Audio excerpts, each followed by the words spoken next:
Cops of Reddit. What was your biggest, "I truly am sorry I have to arrest you" moment, and why? Friend of mine who is a cop woke me at 3 in the morning to tell me this story. I completely understand why. I would be bawling my eyes out at making an arrest he did.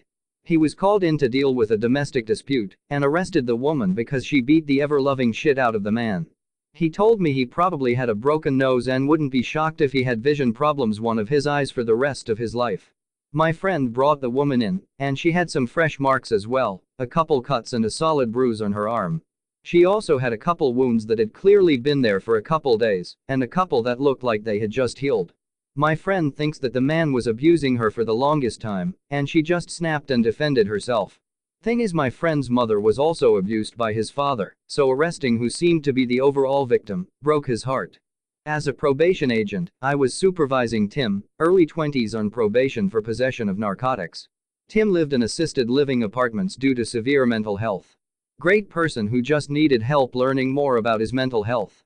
I received a report that Tim started to like one of the staff members, Stacy. She worked third shift at their main house and often handed out medication. I talked to Tim about healthy boundaries between client and staff. Well, fast forward a couple days, Tim checked himself in the hospital because he tried to make a few advances with Stacy, but it was denied. Stacy described it as scary as she was working in the main house, and he followed her in a room and shut the door. Another staff member intervened. She then proceeds to make a report about other behaviors, like he stares at her and tries to be around her. He was arrested and had a short-term jail hold, 4 days, and we placed a no contact. Fast forward a few weeks, I received another report from Stacy stating Tim continues to linger around the main building when she's there at night. The night before, she was on med duty and he went to pick up his medication. She asked him to leave multiple times, but he never did. He continued to try to make advances towards her. Finally, a staff member walked in and told him to leave, which he then left. She feels extremely unsafe. I issue a warrant and go to his apartment. I am waiting for police to arrive and I ask him about that contact. He kept repeated, I shouldn't have listened to her. However, he wouldn't go in much depth. Police arrive and he goes to jail.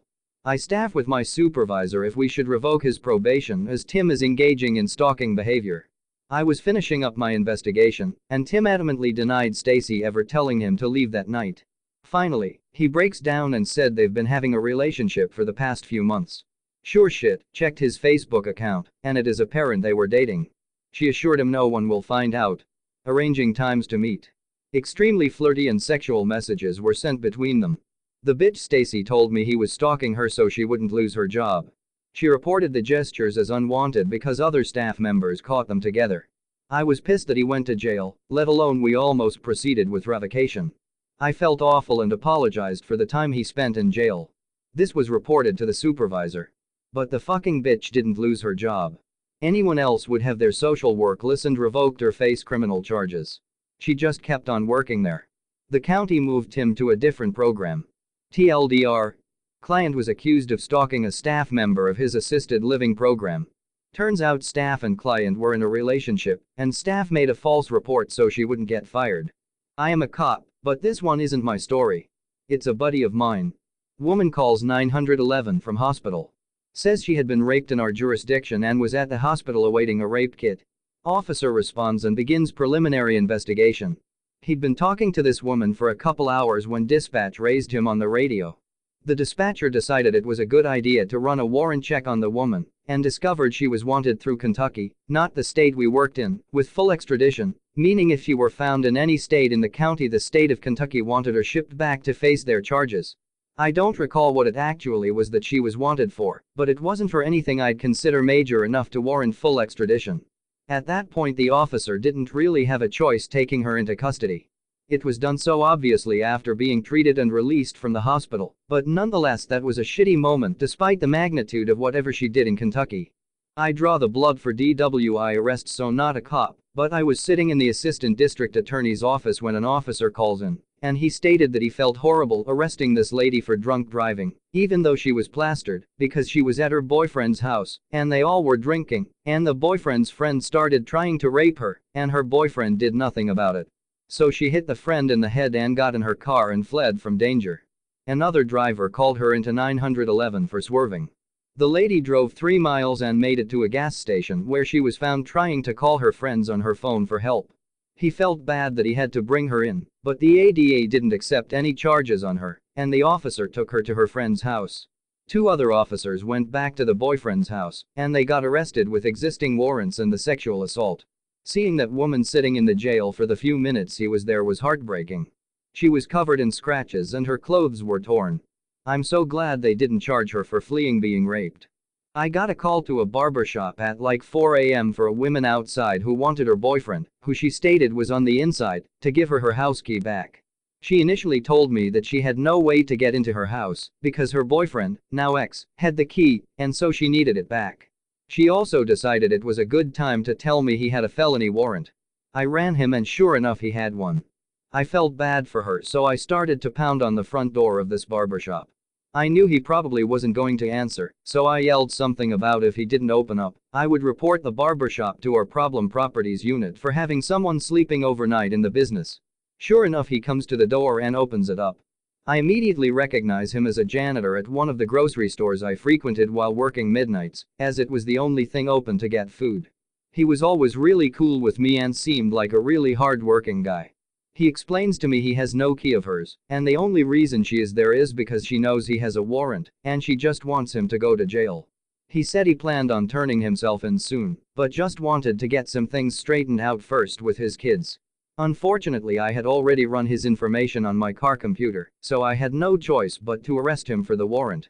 I felt so terrible, but he was very understanding. I sit him in my patrol car, and while another officer watches him, I go and speak with her again. I tell her I wasn't able to get a key, so she would have to find another way to get inside the house.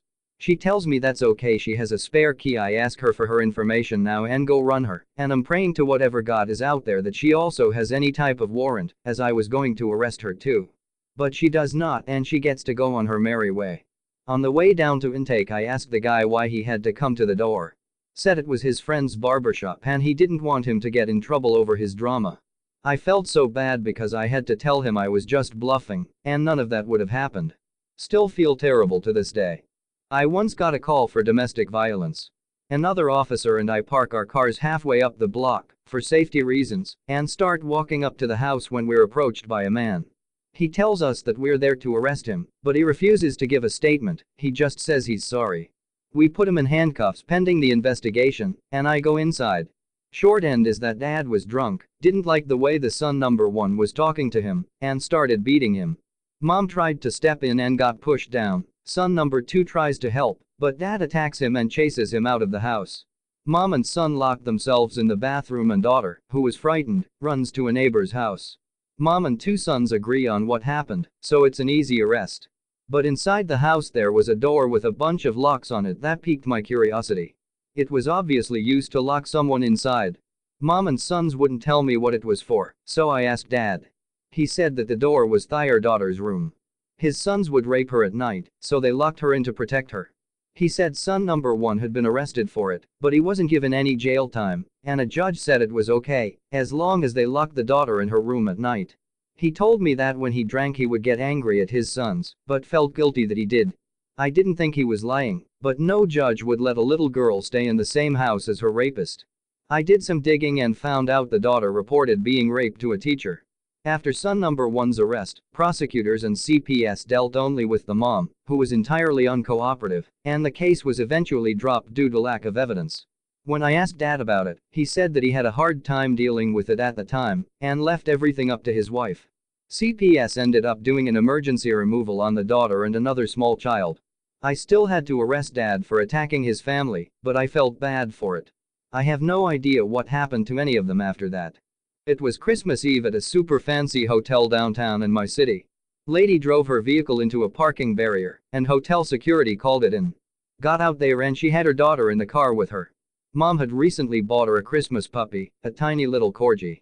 So anyways, I called for one of our DWI units to do the test, because it's of a felony for the child passenger. Mom fails and we have to handcuff her.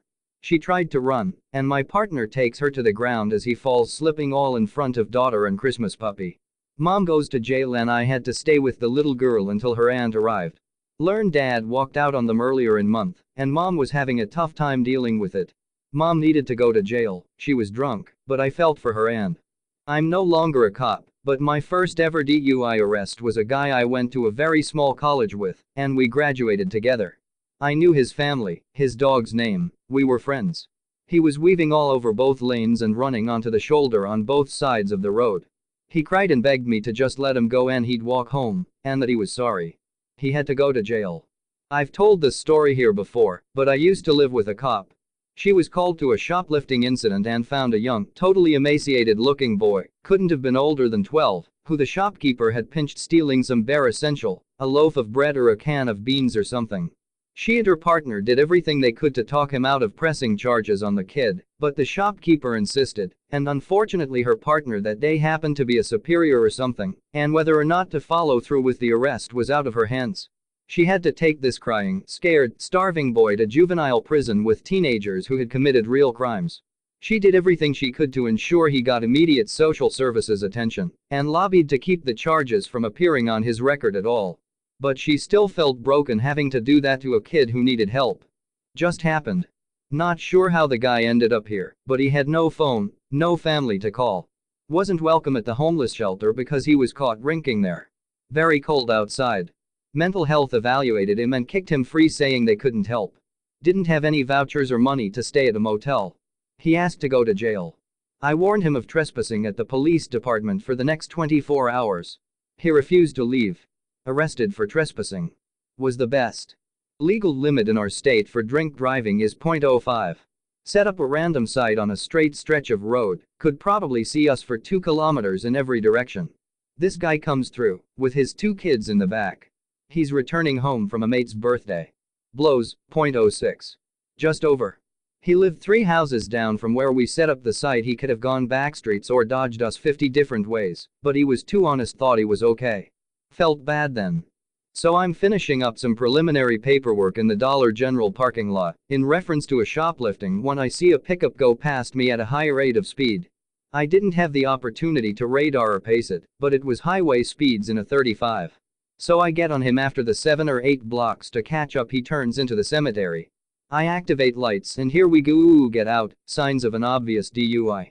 I begin standardized field sobriety tests when he starts bawling. Gotta play the nice guy, tell him to take his time and collect himself. Well, he asks, through his tears, if we can move to a different area. This is an issue, because the cemetery isn't very flat, and the area we were was more optimal than any other area nearby. Well, then I look behind him and see a tombstone with a familiar name. This guy was doing SFSTs in front of his dead mother.